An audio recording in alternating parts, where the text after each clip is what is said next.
Tuloy-tuloy po ako. Ayan o. Ito yung pinag-uusapan hanggang ngayon. Jimmy, pag binanggit mo ang pangalan na to, pag binanggit mo to, mamamatay ka.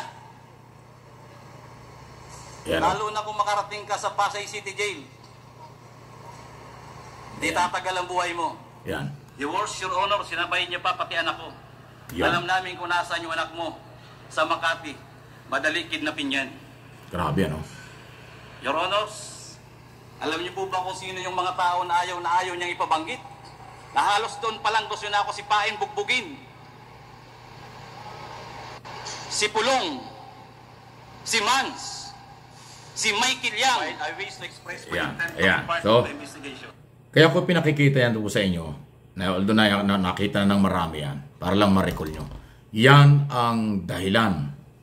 Yan din po ang pinag-uusapan ngayon sa buong Pilipinas at maging sa labas ng bansa ng mga Pilipino, pati na ibang lahi, baka nagka-interest na. Kasi illegal activities sa illegal drugs ang pinag-uusapan dito na isinasangkot ni Jimmy Guban. Ang testigo ay ang first family ng dating administrasyon, Duterte.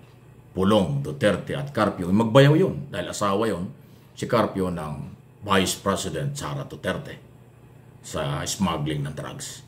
Kaya ko binabanggit ito kasi ang nangyari ngayon, maniwala kayo hindi, itong sinasabi ni Jimmy Guban bilang testigo ng Quad Committee ng Kongreso. Malaki ang naitulong nito sa kasong ipinail, nakapile na ngayon, 2 weeks, 3 weeks ago na ipile na ni dating Senador Trillanes ang kasong smuggling, korupsyon at iba pa. Laban dito ho kay Pulong at saka kay Carpio before Department of Justice. On record yan, sa katutak na mga dokumento ang dinala doon ni Trillanes. Under study yan ng mga prosecutor para makitaan, kung makakita ng probable cause, ipapile yung kaso. Pero bibigyan siyempre ng pagkakataon na yung counter abit-abit o sinumpang salaysay ng mga akusado. Kaya sinabi kong malaking tulong itong sinabi ni Jimmy Guban kasi ito yung naunang kaso sinabi ni Trillanes. So magiging parang pwedeng maging testigo, pwedeng maging state witness itong si Jimmy Guban para patunayan yung kanyang akusasyon. Kasi yun hong Kongreso, magre-recommenda rin lang yan after ng mga hearing ng kanilang findings kung sino ang dapat kasuhan. At kung kakasuhan nila ng smuggling o corruption, ay itong mga binanggit na mga pangalang ito, ang i-recommenda rin ay nandudo na. So hindi naman pwedeng iisang kaso, tapos maraming magpapile, tapos pare-pares ang kaso. So hindi, kaya kailangan yan ay yung maaaring maging basihan. Tingnan natin kung anong gagawin dito ng Kongreso at ng mga prosecutor na DOJ. Sinasabi ko lang na nakatulong. Kasi ang sinasabi ni Guban dito, kaya siya ay nagkakaso. Ngayon, kaya siya ay nakakulong ay dahil hindi siya sumunod sa utos sa kanya ng mga sindikato ng panahong yon. Na idamay mo, isama mo si Trillanes diyan sa kasong yan. Diyan sa illegal na smuggling na yan ng drugs. Sabi ni Guban, hindi ko pwedeng isama sa report kasi hindi naman talaga siya may kinalaman dito. Walang kinalaman. Ayun. Yung pala talaga si Trillanes ang isa sa target nila na para siraan. Dahil si dating Senador Trillanes ang number 1 kritiko. Isa yan sa maraming expose na bumabanat sa Duterte administration during Duterte administration. Pero wala siyang magawa dahil siya ay oposisyon. Talagang nilait-lait siya. Pero tapos na ngayon si Duterte, ayan, bumabalik na si Trillanes. At itong sinabi ni Guban ay talagang pagpapatunay doon sa akusasyon at ipinail na kaso ni Trillanes laban sa mga Duterte. Grabe. Okay? So, yan po yung aking tingin dyan. Nakatulong, inuulit ko, si Guban kay Trillanes. Naisalba niya sa kaso si Trillanes at ngayon, si Trillanes ang complainant sa kaso, natulungan pa niyang panindigan ang kaso. Wow!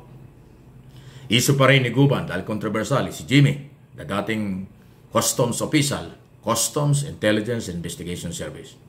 Biktima nga po ito ng maduming politika, maduming maimpluwensyang tao noong mga panahong yon Nasabi nga niya 17 years na siyang taga-customs. First time mangyari daw na yung first family, sabi ni Guban, ay nakialam sa kanilang operasyon. Sa shipment, sa mga parating na mga kargamento, hindi lang illegal drugs at iba pa. Ang lupit, di ba? So, abangan ninyo, mahaba pang usapin yan. Pero sa isang banda, related sa isyong ito, nagsalita na po si Congressman Pulong Duterte, Antiporda at Paul Gutierrez na wala daw silang kinalaman doon. Hindi daw totoo yun. Pinabubulaanan nila. Hindi daw nila kilala. Yan si Guban. Yan naman po ang sinasabi nung inakusahan. So, nasa inyo na yan. Saan kayo maniniwala? Sino ang papaniwalaan dito? Ang papaniwalaan dito ay base sa ebidensya, base sa testimonya, at base naman sa kung ano ho ang kahinatngan ng usaping ito. Nag-uumpisa pa lang po ito. Mukhang mahaba pa. Yung Quad Committee na 4 na komiting pinagsama-sama, Public Order and Safety, Human Rights Committee, Illegal Drugs Committee, at Public Accounts. Yan po ay nagsisimula pa ng last Friday lang nagsimula. At sa mga susunod, inaasahan naman, tulad na sinabi ko na sa unang mga video, na susipot darating sa hearing itong mga inakusahan ni Guban kasi invited na sila. Iniimbitahan sila. Open ang Quad Committee na humarap para sila humarap, magpaliwanag ka sila ng kailang panig. Ang aabangan dyan, darating ba si Atty. Carpio na asawa ni Vice President Inday Sara o kaya si Congressman Pulong Duterte na congressman ngayon at ang Kongreso nag-iimbestiga, yun ang aabangan. Pag dumating yung dalawang yan, magandang coverage yan, magandang usapan yan. Pero pag wala at lagi na lang sa media magsasalita, ay baliwala yan kasi hindi magiging opisyal na depensa nila ang social media. Hindi magiging opisyal na record ng Quad Committee na nag-iimbestiga pag sa social media dinaan. Kailangan humarap sila sa public hearing para on record yung kailang panig, kanilang side ay marinig at makasama sa mga aaralin ng komite after ng mga hearing para sa evaluation kung ano ang kanilang recommendation, sino ang kakasuhan, anong mga batas ang pwedeng gawin in aid of legislation. So ayan po, matindi ang akusasyon, matindi rin ang denial ng mga inakusahan, expected natin yan, wala namang aamin yan. So, kaya sabi ko sa inyo, nagsisimula pa lang ang isyong ito. Bantayan natin, mahaba pang labanan ang isyong ito. Sana ay maging issue lang, dokumento lang, pagpapatunay lang, walang personal. Kasi pag hinaluan niya ng personal, pag minapikon, aba, another crime yan, delikado yan. So, paalala lang, rule of law. Huwag niyong ilagay sa inyong kamay ang batas.